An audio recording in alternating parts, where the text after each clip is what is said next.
So another function in the date functions we discussed is date diff, right?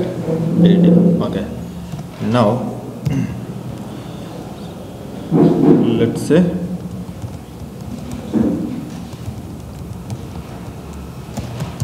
customer dvb equals to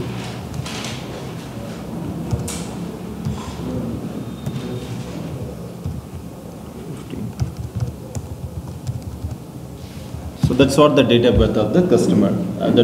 Assume this date has come from application, okay, or whatever the customer that we have selected, or whatever the date of birth that we are passing to the application. Then dt current date equals to date.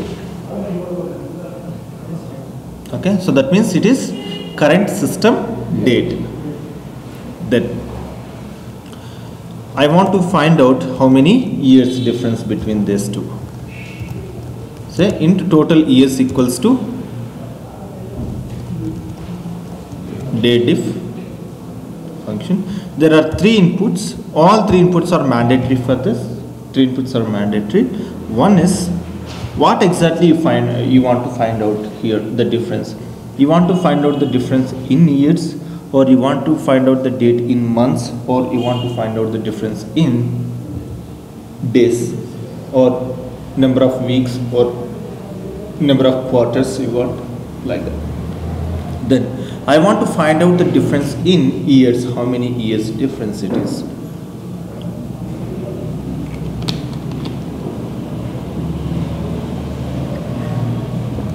Then the interval will be 4 wise, same interval codes whatever we have seen earlier, right? And then first date comma second date. So interval code, what exactly you want to find out the difference? First date comma second date. SS box int total years. Then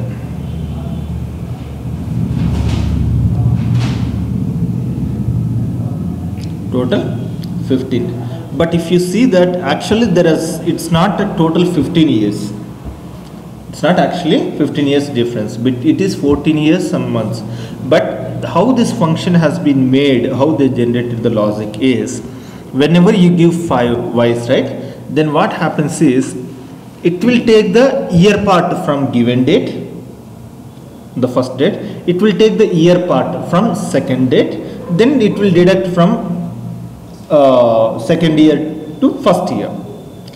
But actually sometimes if you take the actual difference, right, it is 14 years and few months, but it won't consider in that way. So you have given 2000 as a year, the current year is 2015, so 15 years difference, right? So that's what I told. The built-in functions give you the solution, but not 100%. Okay, so with some limitations and all, it will come. Now same thing if you say here M stands for months, then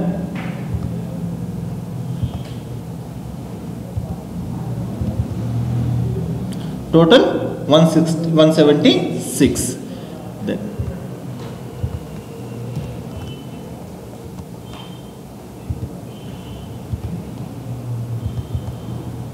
total 14.7 months it is.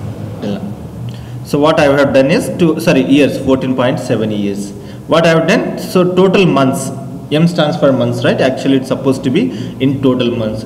In total months by 12. That means I'm just converting that into years. To find out the exact years, this is what, first find out the difference in months, then you say, okay, so total number of months by 12. So why I'm giving 12? Because of for 1 year 12 months it is. Okay, fine.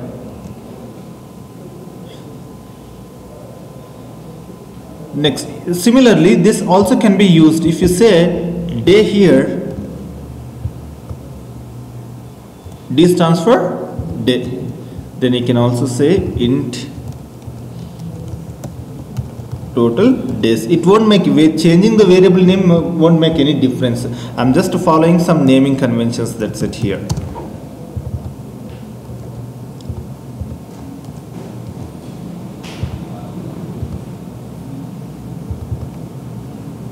$5,360 days.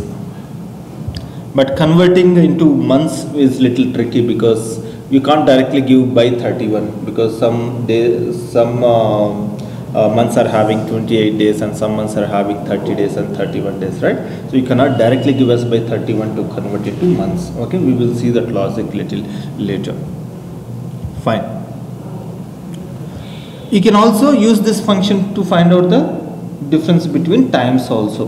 Now let's say for example I have an alarm, then so I have to find out whether the creation date and creation time and current time has got 2 hours difference. Then only I need to take the action, or I need to retrieve all the records which are created 1 hour back or 2 hours back. Okay, then in that case what you can do is, so I can say dt creation time equals to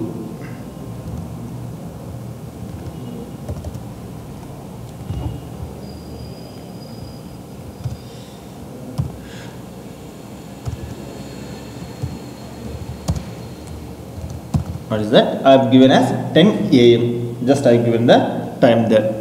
Then dt current time equals to time. It's a current time I am giving.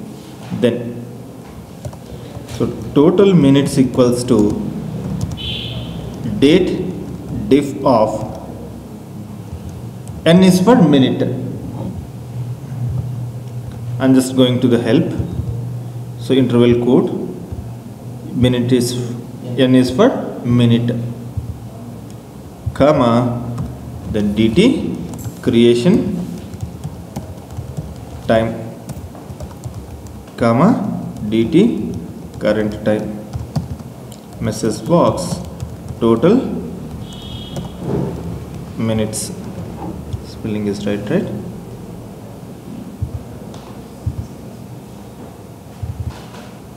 So total 39 minutes. I have given 10 AM, right? Then total 39 minutes it is.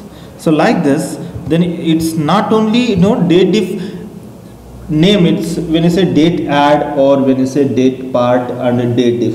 So even though the name specified it as date, but it doesn't mean that you can use only for the date. This can be used for time as well. Just only thing is you need to remember the interval code, H for hour, N for minute, and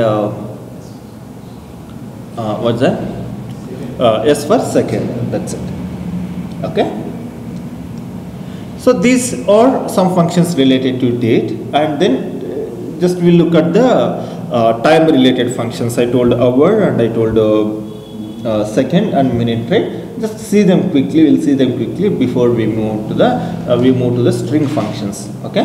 You cannot complete the difference. You can't do that. Only one at a time. That's a drawback here.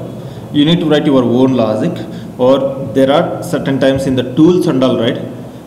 What we use is generally this automation tool, whatever we use, QTP or EFT, whatever it is, use all these functions directly.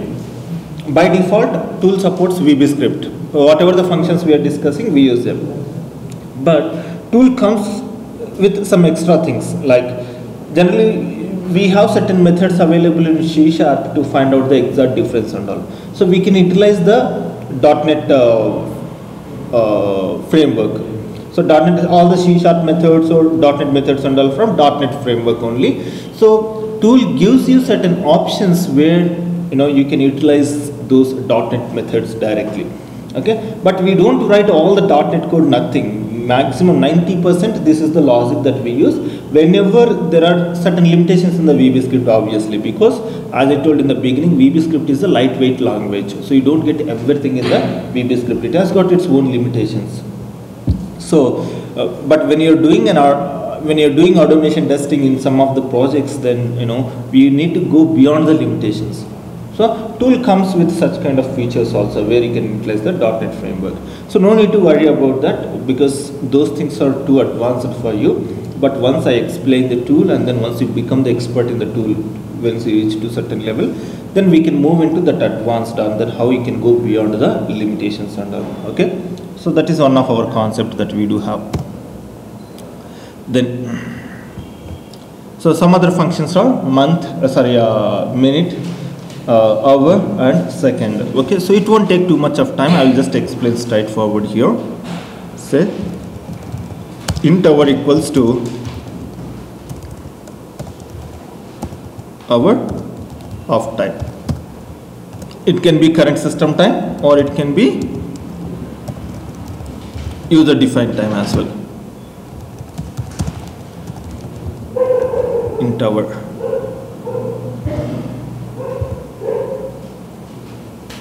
Our function. So it is 10th hour right now. See, remember, time by default takes 12-hour format. It's take 12-hour format. Then when I say minute, function name itself minute of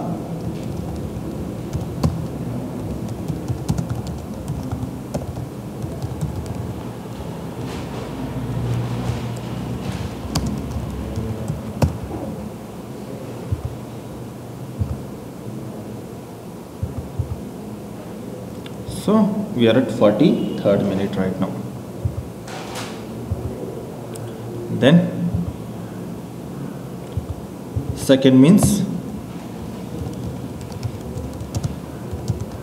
second of time. Message box int second.